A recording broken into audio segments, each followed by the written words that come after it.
habla, se podrá pedir la prisión preventiva en tal plazo. ¿En qué carácter estaba esa persona? ¿Estaba detenida? ¿Estaba prendida? ¿Y qué pasó en el medio? El defensor se presenta inmediatamente, al día siguiente.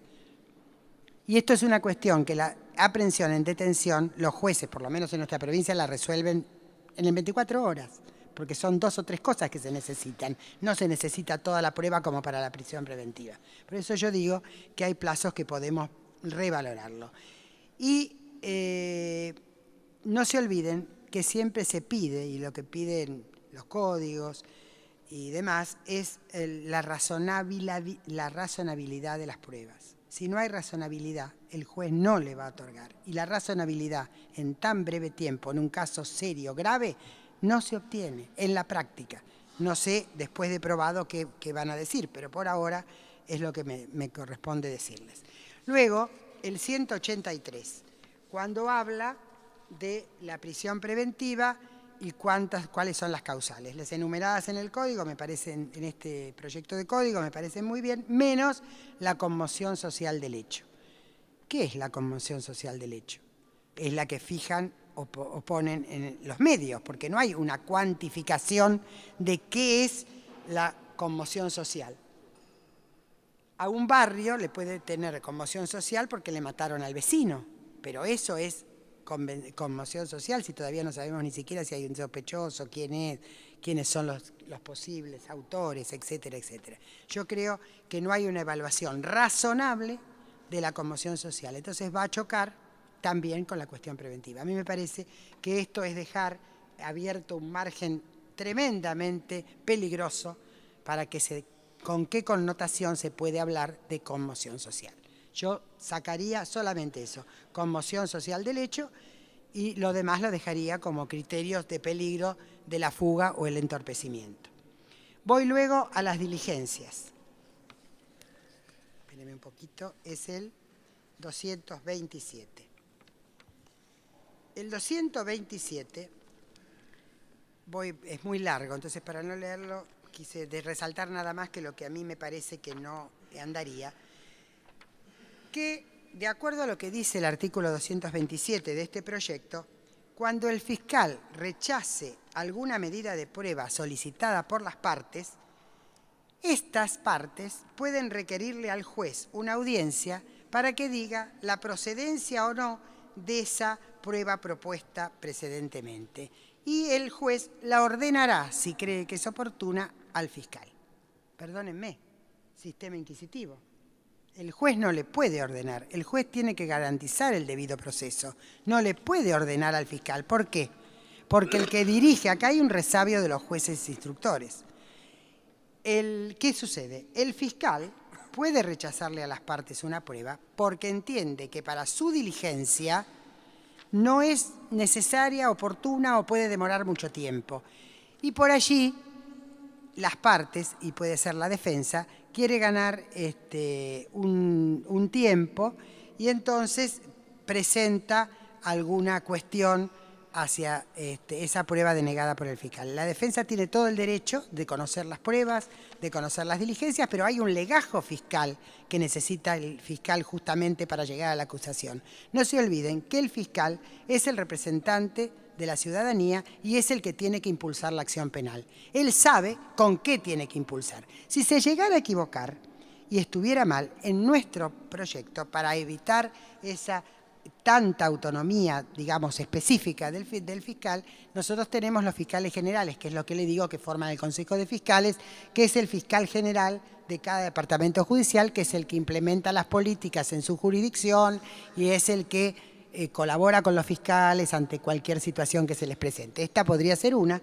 Va al fiscal general la petición y en 24 horas ese fiscal general puede decir no. Fiscal, la prueba es razonable, pero lo hacen dentro del Ministerio Público Fiscal y le dice que la tiene que hacer. Acá lo limita, yo creo que tiene, no, el tema que yo digo es más complejo. Sí, sí, pero lo que pasa es que si no tienen fiscales generales, bueno, en el caso nuestro, en los departamentos judiciales o en las jurisdicciones, para mí ese trámite hay que hacerlo en esta oportunidad. Y además hay que hacerlo, yo creo que tienen fiscales de cámara, que se llaman acá. ¿no es cierto? Que dependen de... Bueno, el fiscal de cámaras, que de la jurisdicción, podría ser el revisado, el que revise. El juez no puede ordenar, ahí dice ordenar al fiscal. Eso es lo que digo que no puede. No puede ordenar. Ah, el apoyo, yo creo que el apoyo del fiscal. Claro, el artículo 9 tiene claro el apoyo ese de que el fiscal tiene que ser de alguna manera autónomo. Una cuestión importante, la independencia de los poderes, la autarquía, todo tiene que ver también con una buena, con un juicio justo. Y la independencia de los fiscales es fundamental. Por eso ese legajo, que es privativo del fiscal, y que ni siquiera las cámaras se lo pueden pedir hasta que él no haga la acusación.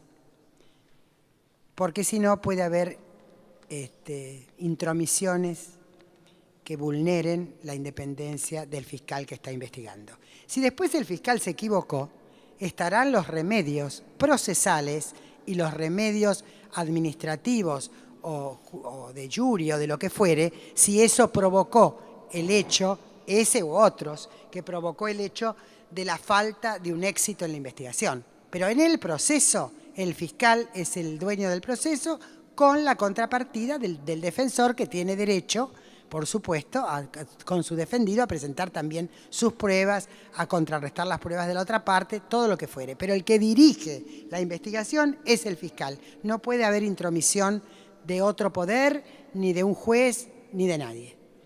Eso creo que es importante. Luego voy a las diligencias. Y no los voy a cansar, 2 más y termino.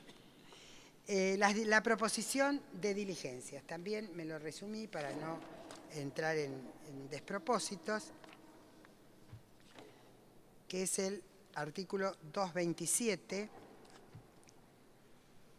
No, perdón, es el 227, era la intromisión. El de las diligencias. 5. El de las diligencias procesales. Allí, las diligencias procesales, me parece que esto de que dentro de 3 días pueden solicitar al juez una audiencia para que decida la procedencia de las diligencias propuestas, es lo mismo que estoy remitiendo cuando se habla de la orden que le puede dar al fiscal el juez. Yo creo que ahí la audiencia tiene que ser para otras cosas que están muy bien en el código, para darle la oportunidad que en la audiencia pública o en esa audiencia pueda el fiscal, el defensor, cada una de las partes defender su posición. Luego, lo que sí también me interesa decir es lo del querellante. En nuestro código, el querellante, las víctimas tienen, en el comienzo del código, la verdad que las víctimas era un invitado de piedra, un convidado de piedra.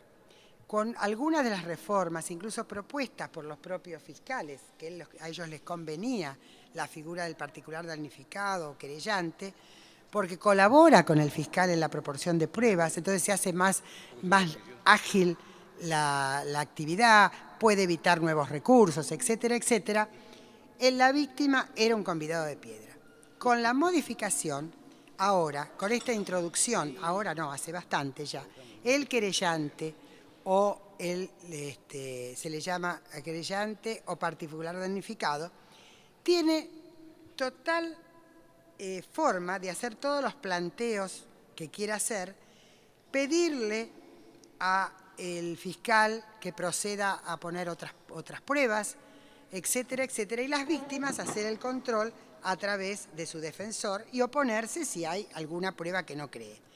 Pero lo que sí van a tener un problema en la redacción, me parece, es los pedidos de nulidad que va a hacer la defensa cuando el fiscal presente la acusación y el querellante presente una acusación autónoma, que puede ser diferente a la del fiscal. Ahí pueden tener el problema de la defensa de que ser incompatible que en una misma causa haya 2 acusaciones. Entonces tienen que unificar. Ahora, si adhiere, ningún problema. Y si el fiscal se negara a hacer la acusación, él está libre de hacer su propia acusación. O sea, reemplazar al fiscal en su acusación. Pero simultáneamente, no. Sí. Suponiendo que hay un pedido de suspensión del juicio a prueba. Sí. ¿Juicio a prueba cómo dijo? ¿Mal? Suspensión suspensión del juicio a No, prueba. yo entendí suspensión. Probation, piden la probation. Mal, entendí. Sí, suspensión del juicio a prueba, sí. Entonces, el fiscal, en este caso, suponiendo que esté de acuerdo, Sí, tiene que estar de acuerdo normalmente. Porque le tiene que correr traslado a la querella y la querella tiene que opinar. Sí. Y si se opone la querella... Y bueno, ahí hay que discutir cuál es el motivo de oposición. Resuelve el juez. Resuelve el juez. Pero tiene que correrle traslado a la querella, debe opinar la querella. La querella tiene participación activa en todo el proceso cuando se presenta como particular damnificado o querellante. Lo que sucede es que no todas las pruebas por ahí son aceptadas por el fiscal porque son inconvenientes para la investigación penal, pero por lo menos en nuestra jurisdicción lo conversan muchísimo el fiscal con el querellante, porque para el fiscal es un socio el querellante. O sea, no lo tiene como que... Hay un criterio equivocado de decir que el querellante viene a poner palos en la rueda. Normalmente, el particular damnificado viene a ayudar al esclarecimiento de la verdad del fiscal. Entonces, en general, tienen mancomunadamente a posiciones bastante coincidentes y colaboracionistas, porque muchas veces ofrecen alguna prueba que el fiscal se le escapó y que el querellante dice, no, pero a lo mejor lo necesitaríamos para tal cosa, porque no se olviden que el querellante tiene esa única causa. En cambio, seguramente podrá tener dos, pero el fiscal tiene muchas y a veces es cierto, hay un instructor judicial, nosotros tenemos instructor judicial que es una policía judicial que se creó con el código, que lo creó mi antecesor, el doctor de la Cruz, que están muy preparados, muy buenos y van de ayuda. Yo digo que son los bomberos de las causas, porque son centralizados en la procuración y van de ayuda con las causas graves o gravísimas por su experiencia. Bueno, por ejemplo, el instructor puede ser el que advierta que alguna prueba falta. Entonces le dice, fiscal, mire, le faltó esta prueba. ¿Por qué no lo habla con el querellante a ver qué le parece? Y entonces ese instructor es una ayuda importantísima, porque es como un fiscal en pequeño, porque es el que está siguiendo la instrucción. Porque nosotros tenemos mucha delegación en policía, entonces para evitar que las cosas importantes no se delegue, están los instructores, que tenemos distintas formas. Cada fiscal tiene 1 o 2 instructores según la cantidad de causas o la complejidad de la temática, y después tenemos el pool de instructores en las fiscalías generales. Por ejemplo, el tema del robo de gomas en Mar del Plata. El robo de gomas a los automotores en Mar del Plata se descubrió por este pool de instructores que, ayudando al fiscal que llevaba esa causa, pero muchas más, y en esta había que hacer diligencias que no se podían delegar en la policía, lo hicieron personalmente y así se descubrió y se encontró la conectividad con gente de la compañía de seguros. Por supuesto, no el abogado ni el director, pero connivencia con gentes que estaban trabajando en las distintas aseguradoras, por ejemplo. Como había escasez de gomas y demás. Hoy están detenidos, están esperando el juicio oral. Así que ese tipo de cosas en la práctica nos enseña. Ese pool de instructores recién lo implementé hace 1 año y medio, a pedido de los fiscales generales, porque dice, los fiscales están con demasiadas causas. Entonces los instructores de ellos trabajan en las causas en general de ellos. Si nosotros tenemos un pool, miramos el ojo, cuál es la causa que hay que darle más impulso y lo ayudar al fiscal. Entonces están a disposición del fiscal, no del fiscal general, pero lo están en un equipo de fiscales. Por ejemplo, Mar del Plata tiene 8 instructores específicamente para ayudar a los que tienen en su departamento cada fiscal, que a la vez tiene 2, por lo menos. Mar del Plata tiene 2, por lo menos. Cada temática y cada general, porque hay criminal y correccional, hay temáticas de violencia, hay temáticas con los temas. Bueno, ahora por ejemplo nosotros tuvimos que unir el tema de violencia, anda muy mal en todos lados y en la provincia nuestra también. Pero ¿qué pasa? Tuvimos que hacer nosotros un protocolo, una resolución que resulta protocolo para la inmediatez, o sea, la conexión inmediata. En el caso nuestro tenemos tribunales de familia. O sea, no puede ser que la policía, todavía que le toma la denuncia a una pobre chica que ha sido golpeada, o a la esposa o a los hijos o lo que fuere, y la tiene ahí dormida 24 horas hasta que le avisa al fiscal que entró. Entonces no, ahora está todo online, tienen que inmediatamente la denuncia la pasan online al fiscal que le corresponde, porque son tematizadas. El fiscal se conecta inmediatamente con el Tribunal de Familia para decirle, mire que yo tengo esta denuncia, porque ha pasado que el Tribunal de Familia le ha dado un régimen de visita a uno que estaba procesado en la causa penal. Nos pasó a nosotros y en nuestra provincia. Entonces nadie es perfecto, todos son falibles. Entonces uno tiene que instrumentar cosas que beneficie a la sociedad, no que sea rédito para el fiscal o para quien fuere. Bueno, y por último, el tema del juicio abreviado. El juicio abreviado, según como está planteado acá, yo tengo una duda, porque el juicio abreviado justamente, por lo menos en nuestra jurisdicción, es muy importante porque también hay determinadas causas que se pueden hacer por juicio abreviado y se abrevian tiempos y se abrevian causas. Es un acuerdo entre el imputado con su defensor, el fiscal y a veces participa el juez, a veces el juez dice no, concuerden ustedes y me vienen a ver. Entonces, ¿qué pasa? En esa audiencia que tienen defensor, fiscal e imputado, que es propia, que no es una audiencia pública, es interna entre ellos, a ver cómo está la causa, qué pruebas tiene el fiscal, esto y lo demás, se fija una pena menor que la que el fiscal, ahí tiene que ser sincero el fiscal y decir yo con esto voy a pedir tal pena, por ejemplo 10 años. Y en el caso de que lo abreviemos, yo le puedo rebajar la pena, por ahí a 7, a 8, no tampoco una rebaja exagerada. Y por allí el defensor le conviene, porque cuando empieza a cumplir la pena, después también tiene el tiempo correcto, si sabe que la va a perder y que van a ponerlo detenido, el tiempo para la primera parte cuando hay las alternativas, o sea, es una acomodación del imputado, del fiscal. Entonces, ¿qué pasa? Yo ya termino. ¿Qué pasa si el fiscal le dijo que su pena iba a ser de 10, pero en el abreviado dijo que le iba a poner 5? Según aquí, y no sé si estoy equivocada de lo que surge de la lectura del artículo, el fiscal no puede pedir, cuando va al juez, si no logra una aceptación del juicio abreviado, cuando va al juicio oral, no puede pedir una pena mayor que la que iba a dar cuando iba a hacer el juicio abreviado. Es una incoherencia, porque si lo que quieren es justamente abreviar prontamente, después entonces va a estar la chicana del defensor que dice, no, entonces me conviene esperar, si total me van a dar la misma pena. Y mientras tanto, o se prescribe o está en libertad. No sé si se entiende el sentido. Me parece que es contradictorio. Bueno, claro. Yo tendría algunas cosas más, pero las dejo para mis colegas, además que seguramente tienen mucho y no nos hemos reunido antes para saber qué iban a decir ellos o de qué iban a hablar. Así que yo los dejo, quedo a entera disposición. Vuelvo a agradecer esta gentileza de llamarnos y escucharnos. Muchas gracias. Gracias, doctora. Va a continuar el uso de la palabra el doctor Mica Larena, vocal titular del Consejo Federal de Política Criminal de los Ministerios Públicos de la República Argentina. Actualmente Procurador General del Chubut. Adelante, doctor. Muchas gracias, señor presidente. Muy buenos días a todos. Muchísimas gracias por la invitación. La verdad que es un placer poder estar aquí brindando la experiencia de nuestra provincia, que goza de un sistema adversarial desde el año 2006.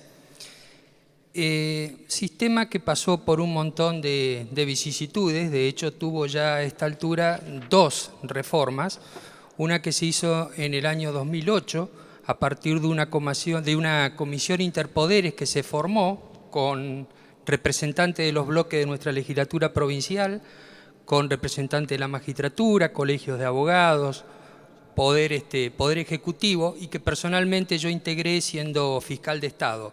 Esa comisión interpoderes, a los 2 años de funcionamiento del Código, lo analizó y sugirió una serie de reformas que luego fueron aprobadas por la honorable legislatura de la provincia. Con posterioridad, ya en el año 2010, pero esta vez por sugerencia y por iniciativa del Consejo de Fiscales, que como les explicaba la doctora Falvo, es un consejo que tiene la mayoría de las provincias y que hacen de asesoramiento al procurador, entre otras cosas, en el dictado de la política de persecución penal, el Consejo de Fiscales advirtió una serie de falencias al Código y se presentó también por intermedio del Superior Tribunal de Justicia otro proyecto de reforma que fue aprobado en forma unánime por la legislatura. ¿Qué quiero decir con esto? Que el Código, el sistema adversarial, que desde ya que no viene al caso decir cuáles son los principios que lo gobiernan, todos sabemos, en la oralidad, en la informalidad, en la prontitud de las resoluciones, etcétera, en la publicidad, es siempre perfectible y es siempre motivo de alguna que otra reforma y no hay que tenerle miedo a ello. En algún momento, cuando se presentó el actual proyecto que está ahora siendo debatido acá por los señores senadores, se me consultó sobre mi opinión personal respecto del sistema adversarial y la verdad que estar en contra del sistema adversarial es poco menos que estar en contra de la Constitución Nacional, porque a partir de la Constitución Nacional y a partir de del bloque de constitucionalidad mal se puede estar de acuerdo con un sistema procesal penal que no sea el adversarial. Pero pensar que cambiando las normas se soluciona absolutamente todo también es un error. Yo quería rápidamente mencionarles desde mi punto de vista, desde mi óptica y desde nuestra experiencia, que me parece que teníamos aquellas provincias que tenemos el sistema adversarial una obligación moral de poder transmitir nuestras experiencias, obligación moral que les agradezco poder saldarla porque es lo que estamos haciendo. Me parece que hay que tener en cuenta cuáles son, de algún modo, los pilares de este sistema adversarial. Un primer pilar fundamental es la víctima. Ustedes piensen que en un sistema inquisitivo el núcleo es el de la infracción. Se relacionaban víctima y victimario por una infracción, pero a su vez el Estado soberano, bajo la ficción de que extraditaba el conflicto, de que expropiaba, perdón, el conflicto, es como que la víctima pasaba a ser o a tener un rol secundario. Se convertía simplemente en un objeto de prueba y era nada más que útil a los fines del proceso precisamente como eso, como un objeto de prueba. El núcleo del derecho procesal penal acusatorio es el del conflicto. Y el conflicto es entre una víctima y un victimario. De acá se deriva necesariamente el rol de preeminencia que tiene que tener en un sistema adversarial a la víctima. Y ya cuando vayamos al análisis puntual de algunos que otros artículos, muy pocos, no quiero entrar en detalle, les voy a señalar algunas cuestiones que tienen que ver precisamente con el rol que le ha dado este código a la víctima y que a mi criterio me parece que se queda corto.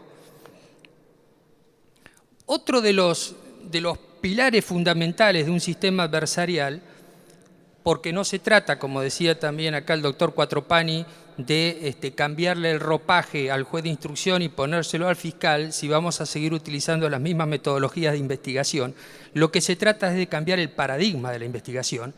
Entonces, otro de los pilares fundamentales, y aquí hago una mea culpa porque en mi provincia yo me he quedado corto, tiene que ver con la necesidad de tener una policía judicial absolutamente a disposición de la investigación, o sea, del Ministerio Público Fiscal, y dotada de todos los elementos necesarios para que eso pueda llegar adelante. Como nos decían también mis colegas, el fiscal no investiga, el fiscal dirige la investigación, quien investiga es la Policía Judicial, y la Policía Judicial necesariamente tiene que estar bajo la supervisión del fiscal. De otro modo, como alguna vez también me he preguntado, ¿con qué policía investigamos a la policía? Si depende del propio Poder Ejecutivo o de la propia policía. Por otro lado, la tarea de pesquisa policial, tan importante, tan útil, tan necesaria en sistemas inquisitivos, en un sistema adversarial, no les voy a decir que carece de valor, pero casi. Ya no tiene de ninguna manera el valor determinante que tenía en un sistema inquisitivo. Ahora no alcanza con averiguar. La policía averiguaba, no alcanza con averiguar, hay que verificar. No me sirve de nada la tarea de pesquisa si luego no puedo llevar a cabo una correcta cadena de custodia de la prueba, no puedo llevarla a juicio, no puedo confrontarla en juicio, donde va a recibir el ataque seguramente de la defensa, y no va a salir airosa de ese confronte. En consecuencia, no alcanza con averiguar como era antes, sino que hay que verificar. Y por eso tan importante y tan necesaria tener una policía judicial y una policía científica al servicio de la investigación criminal y, en este caso, bajo la dirección del Ministerio Público Fiscal. Y por eso es que es tan importante para todos nosotros la creación de los laboratorios forenses de los que les hablaba nuestro presidente hace unos instantes. Otro de los pilares básicos del sistema es todo el capítulo referido a la solución alternativa del conflicto. Como les decía, el núcleo es el conflicto, entonces hay que procurar la satisfacción del conflicto, hay que procurar solucionar el conflicto y restablecer la paz social que se ve quebrantada por el delito.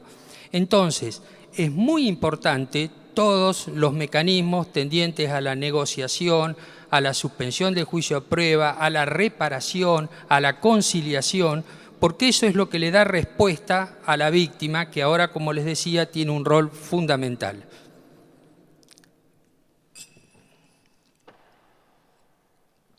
Se dice en el mensaje de elevación del proyecto que se ha enviado acá, que la provincia de Chubut, por su parte, representa la consagración de un nuevo formato de organización y de dinamismo en las investigaciones. Y esto es cierto. Y estamos orgullosos de que así sea, pero, insisto, no va solo, tiene que ir acompañado de todos los recursos necesarios y de toda la infraestructura necesaria para que esto efectivamente pueda ser así. Hay que tener en cuenta también que el rol del fiscal, y por eso es que es tan importante el cambio de paradigma y el cambio de mentalidad en todos los operadores del sistema, el rol de fiscal varía notablemente del rol que se tenía antes. Antes el fiscal era un mero controlador de la legalidad, se notificaba y daba por válido los actos a los que le venían a notificar, y luego eventualmente en los sistemas mixtos tenía un rol un poquito más activo en la etapa del juicio propiamente dicho. Ahora el fiscal se ha convertido en un actor social que tiene muchísimas más tareas fuera que dentro de las salas de audiencias. Entonces, esto es algo que tiene que entenderse del mismo modo en que van a tener que entender los jueces también la informalidad del legajo de investigación y otras tantas cosas que han hecho a esta burocracia y que han terminado que los procesos duren en forma interminable. Y hablando de la duración de los procesos, yo he traído, y de las cuestiones que tienen que ver con las prisiones preventivas y las condenas de cumplimiento efectivo, yo he traído algunas estadísticas que están tomadas desde el 30 de octubre del 2006, que fue la fecha en que entró en vigencia el sistema adversarial en Chubut, hasta el día de la fecha, hasta el 27 del día 10, esto es lo que me tiró el sistema, y nosotros tenemos en la actualidad 120 personas en la provincia que están privadas de libertad con prisión preventiva, contra 2.319 personas que han sido condenados con condena firme. Como verán, la proporción es absolutamente, diametralmente distinta a lo que sucede, por ejemplo, en el ámbito federal.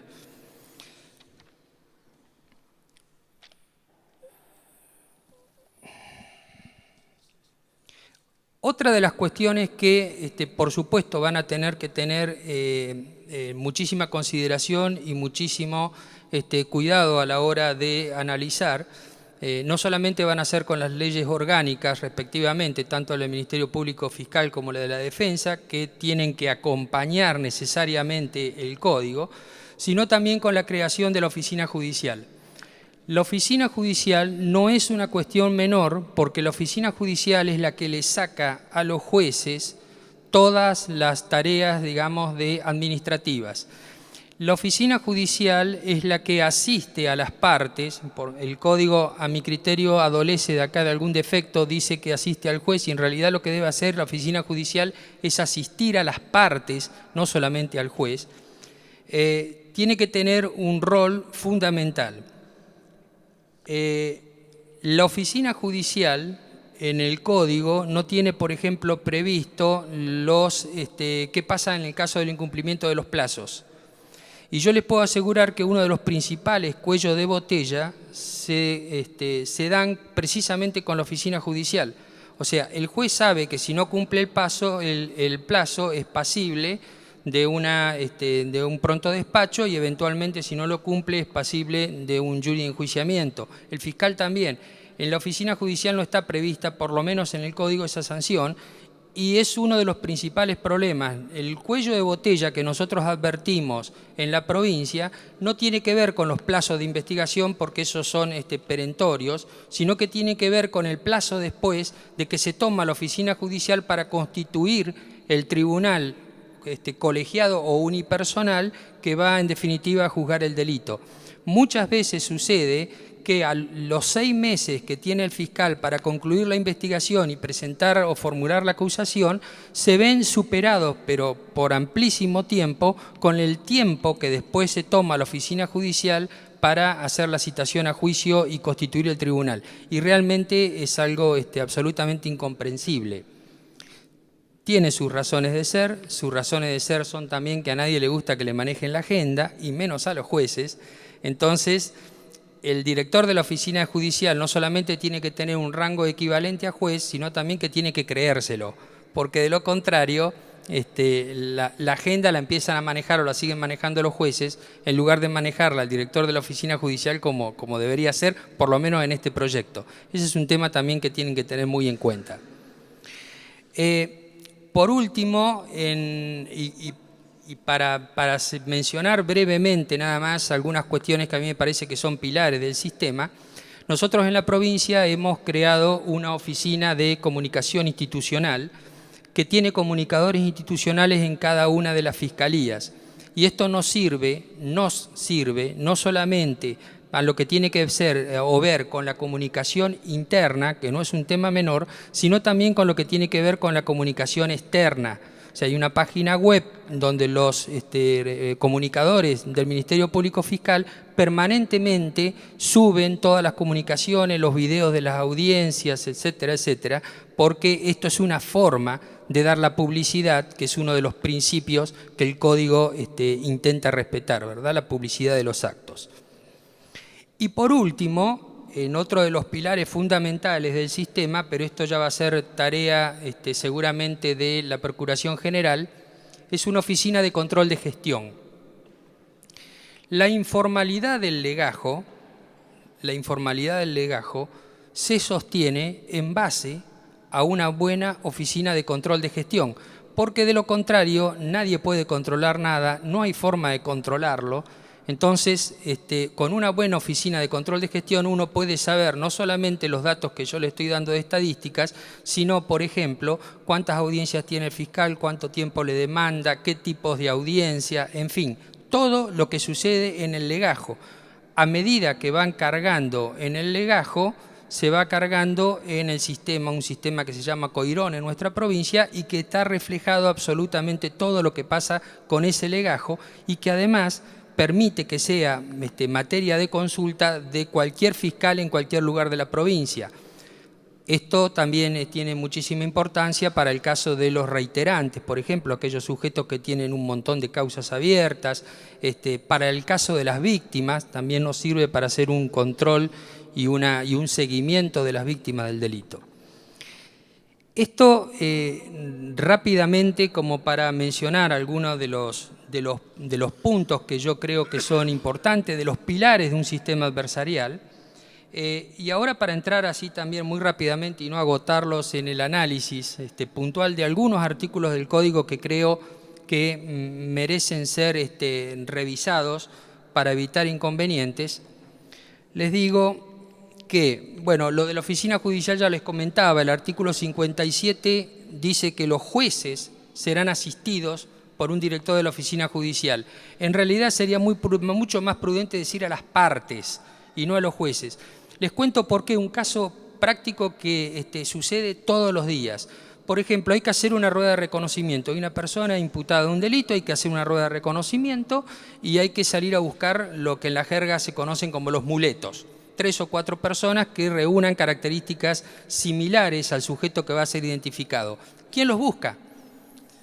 Si la oficina judicial, que les aclaro que va a ser la receptora de la mayor cantidad de empleados administrativos que existen en la actualidad, porque el juez deja de tener empleado administrativo, deja de tener secretario, el juez se convierte en juez de garantía, entonces ese personal necesariamente va a ir a parar a alguno de los ministerios o a la oficina judicial. Entonces, si las oficinas judiciales, que al menos en mi provincia tienen más personal que el Ministerio Público Fiscal, no se ocupan de ese armado de las audiencias, entonces se está recargando a las partes, al Ministerio Público Fiscal y al de la Defensa, con tareas que bien pueden hacer la oficina judicial. Si en el articulado se dice que asisten únicamente a los jueces, no tengan ninguna duda que a las partes no las van a asistir. Otro de los puntos tiene que ver con la declaración de rebeldía. Acá hay un artículo del 68 que a mi criterio tiene algún grado de contradicción con el 234. ¿Por qué? Porque dice que la declaración de rebeldía no suspenderá el procedimiento ni las resoluciones hasta presentarse en la acusación. En realidad, si la persona está rebelde y al fiscal le sigue corriendo el plazo, y digo que tiene algún grado de contradicción, me parece, porque luego en el 234 dice que lo suspende. Si no se suspende el plazo de duración de la investigación mientras la persona está rebelde, no hay forma de traerlo a proceso y muy difícilmente exista forma de que el fiscal pueda formalizar la acusación. Ese me parece que es un artículo que deberían revisar. Respecto de la víctima, yo les mencionaba que en un sistema adversarial o acusatorio, como querramos llamarlo, el rol de la víctima pasa a tener un rol absolutamente fundamental, y está bien que así sea, está bien que tenga la posibilidad de constituirse como querellante. Pero yo advierto que en el artículo 78, cuando se dice calidad de víctima, quiénes pueden ser víctimas, es un artículo amplio, tan amplio como el original nuestro del primer proyecto que no fue presentado, me fue presentado a mí para que lo revise en el año 2005, luego se presentó en el año 2006 a la legislatura, pero ese primer proyecto adolecía a mi criterio del mismo defecto. Incluye a las víctimas, a un montón de ONG que me parece bien, pueden estar legitimadas para constituirse como víctimas, tener un interés legítimo en constituirse como víctima, pero no incluía, por ejemplo, en el caso de las provincias al fiscal de Estado y en el caso de la Nación al del Tesoro de la Nación, ¿sí? Ni tampoco a las oficinas anticorrupción, cuando la víctima fuera el propio Estado. O sea, en los delitos contra la administración pública, la víctima es el propio Estado. Entonces, soslayar la posibilidad de que puedan constituirse como querellantes, porque no están considerados víctimas, entonces no pueden constituirse como querellantes, al propio Estado, a través de sus órganos de contralor, léase en este caso el del Tesoro de la Nación o la Oficina Anticorrupción, me parece que es prescindir de un elemento que puede ser muy importante. Porque además de estas oficinas de contralor tienen calidades técnicas que pueden aportar y mucho a la investigación. Entonces, yo humildemente sugeriría aquí, como en el caso de Chubut, incorporar en el tema de la víctima tanto a la Oficina Anticorrupción como al presidente del Tesoro de la Nación. Y respecto de a qué tiene derechos la víctima, esto es cómo se constituye, y respecto a qué tiene derechos, que es el artículo siguiente, el artículo 79, el derecho de las víctimas, yo lo que veo es que el artículo omite decir que, por ejemplo, tiene derecho a ser asistido en forma integral especializada y con el objeto de propender a su recuperación psíquica, física y social.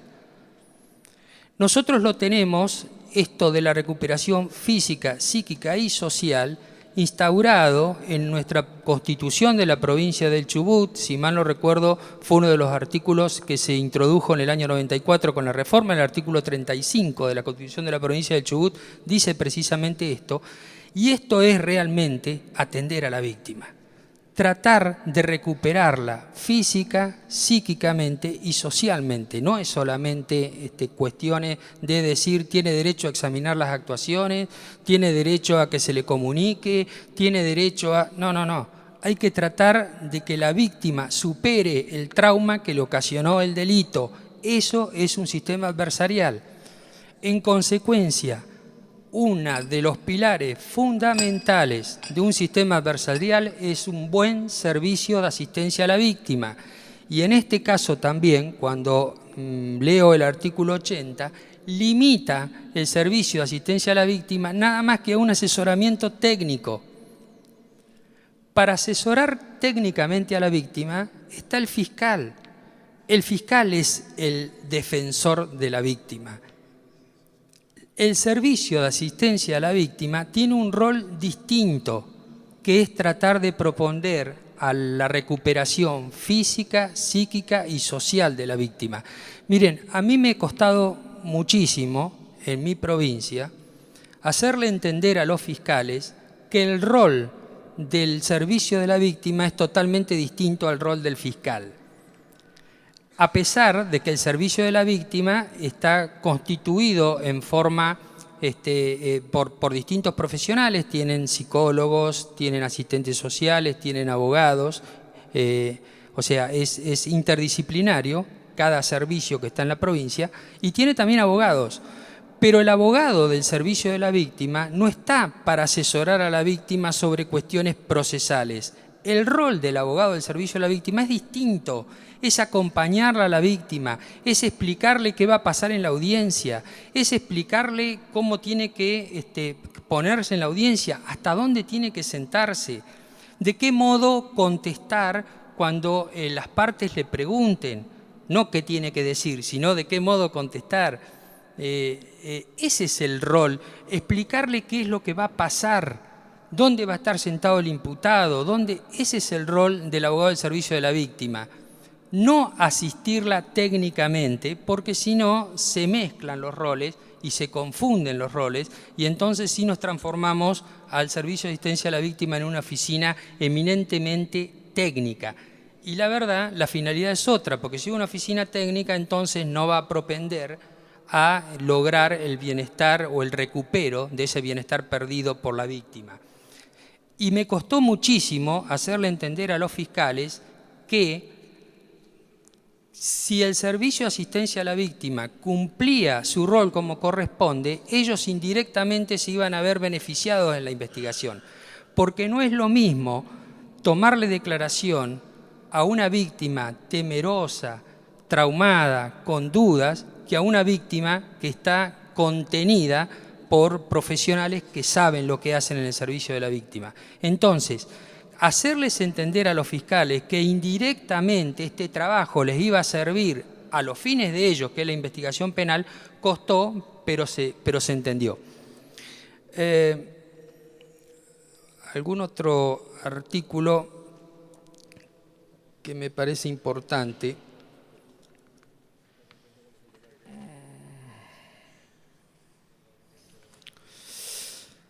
Tiene que ver con los plazos.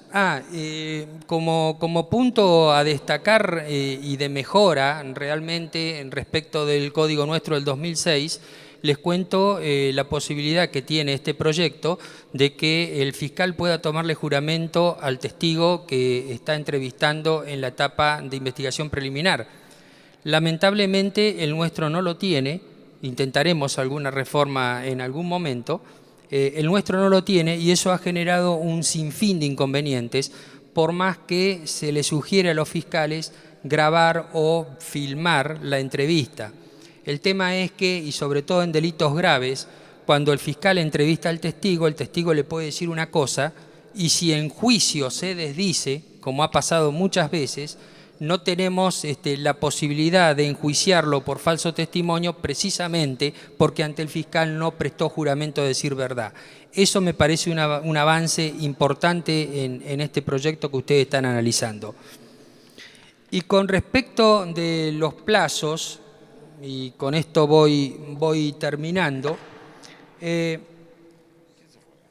cuando se habla del plazo de duración del fiscal para concluir la investigación preliminar y hacer la audiencia mejor dicho, y plantear la acusación, se dice que el plazo máximo será de 1 año, prorrogable en algunos supuestos. Nosotros teníamos un sistema absolutamente igual, nada más que en lugar de 1 año decía 6 meses, prorrogable por otros 6 meses más. Pero no decía el plazo mínimo, decía el plazo máximo. En consecuencia, y en hechos absolutamente graves, como homicidios, violaciones, etc., los jueces de garantías, que hasta hace muy poquito eran jueces de instrucción, jueces inquisitivos, muy libremente consideraban que el fiscal tenía que concluir la investigación no en 6 meses, sino en 3 meses, y así lo imponían. Y nos ha pasado de tener que concluir investigaciones como se podía, o luego tener que andar pidiendo prórrogas, porque el proyecto que ustedes tienen para analizar dice que si el defensor o el imputado considerara que tiene que tener un plazo menor al año el fiscal para concluir la investigación, puede solicitárselo al juez. Créanme que siempre lo va a hacer. Absolutamente siempre lo va a hacer el fiscal y el defensor y el imputado, pedirle al juez que no le dé el año de plazo al fiscal, sino que le dé 3 meses, porque en 3 meses le tiene que alcanzar y sobrar. Y vuelvo a repetir, el mismo juez que hasta hace poquito tiempo atrás indagaba, procesaba, y para esto se tomaba 4 o 5 años por ser generoso, y no veía en riesgo ni su objetividad, ni la prontitud, ni nada que se le parezca, ahora va a considerar que al fiscal le alcanzan con 3 meses para concluir la investigación. Entonces, este artículo que a nosotros nos trajo muchos problemas hasta que lo reformamos, yo les sugeriría que digan que no como máximo, sino el plazo será de 1 año.